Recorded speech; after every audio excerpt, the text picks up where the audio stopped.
Hello mga kamanok, for today's video, magpapakain na naman tayo ng ating mga manok. Ayan, papakainin natin.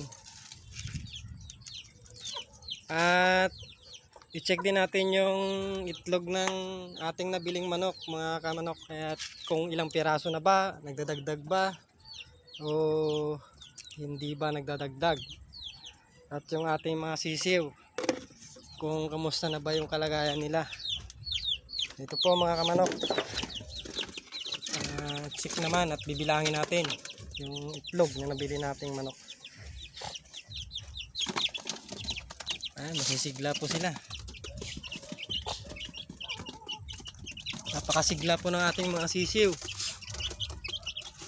Malapit na po silang mag-isang buwan. Ayan.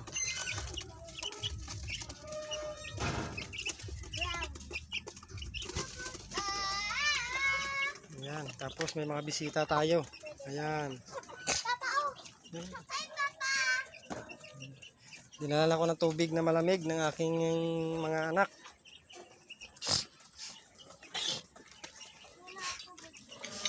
Ayan po sila.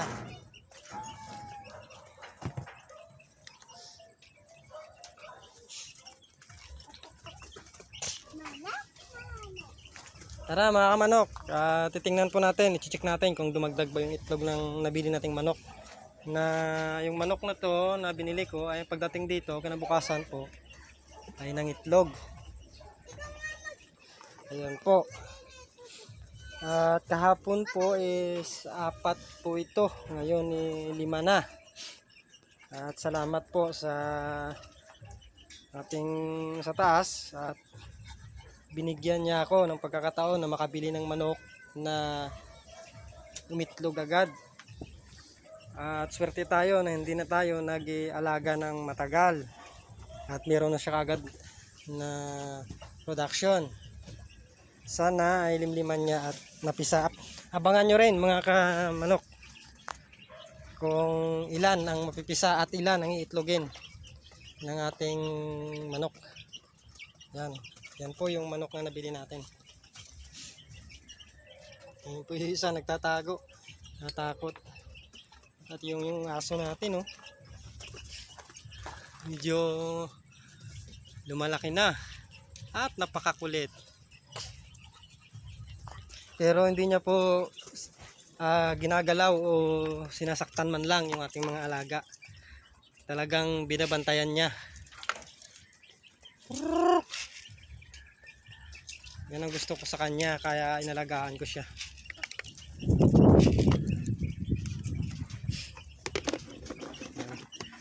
At sa awa ng Diyos, wala namang nagkakasakit sa ating mga manok. At lagi lang malinis na tubig ang pinapainom ko sa kanila. At tuwing hapon at umaga ay pinapalitan ko yan bago ako maglagay ng panibagong tubig. At ito nga pala mga kamanok, itong tandang na to, ang kwento po nito ay bago po napunta sa akin, pumunta po ako sa isang lugar sa Roa City nung nakalipas na mahal na araw. At may nakilala po ako doon na nag-aalaga rin ng manok, nagba-backyard, na kaibigan ng kaibigan ko rin doon sa Roa City.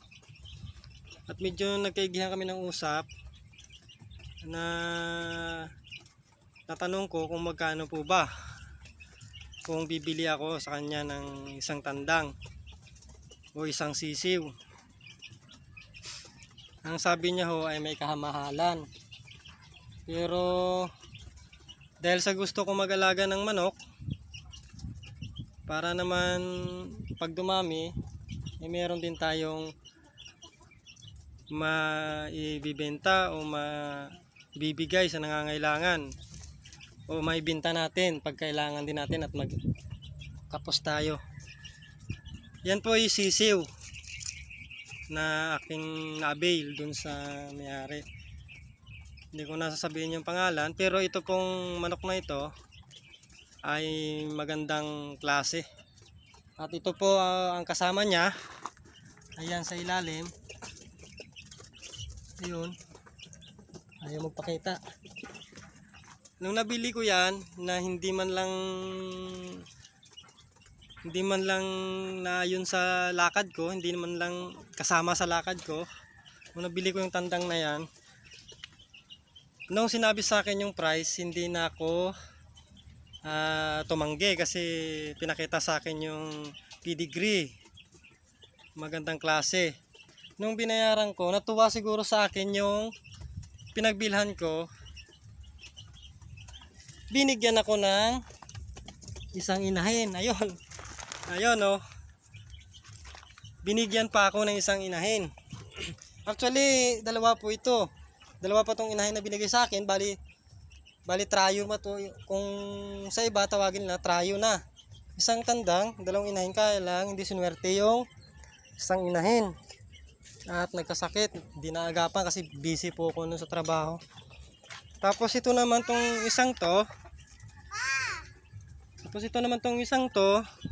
Yan, yung bulik. Yung ama po niyan is pinaalagaan sa akin. Tapos ng kaibigan ko. Tapos yung kaibigan ko meron siyang nahiram na inahin. Doon sa kaibigan niya rin na naging kaibigan ko rin ngayon. Pinahiram sa akin para paramihin. At ito yung nagiging anak. Tapos yung anak, yung kapatid niyan, sa unang papisa ko dun sa manok na pinahiram sa akin, yan yung kapatid niyan,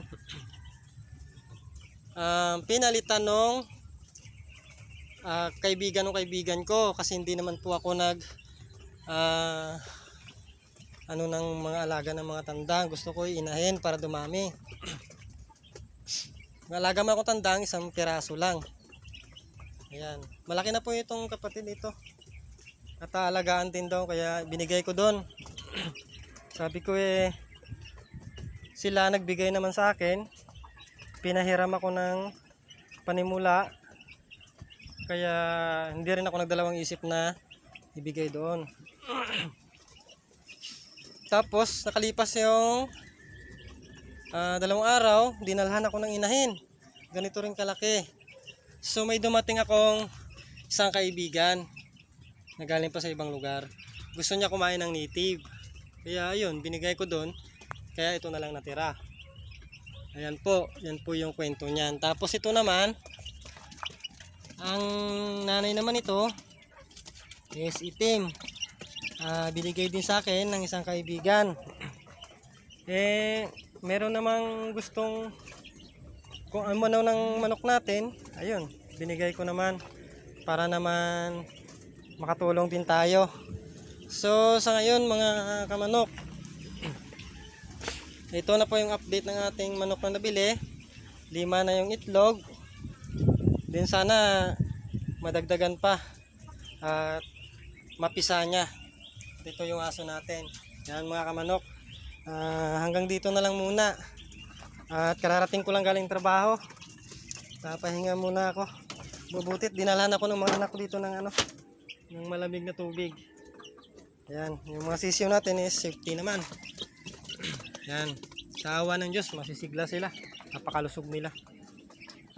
Yun lang mga kamanok. Kung meron mga kayong maipapayo na magandang idea para sa pagparami ng manok, share nyo naman sa akin. Paki-comment below na lang. And then sana wag nyo kalimutan mga kamanok, like and share, subscribe na rin. Pakisuportahan ng munti nating vlog. Maraming salamat at magandang hapon.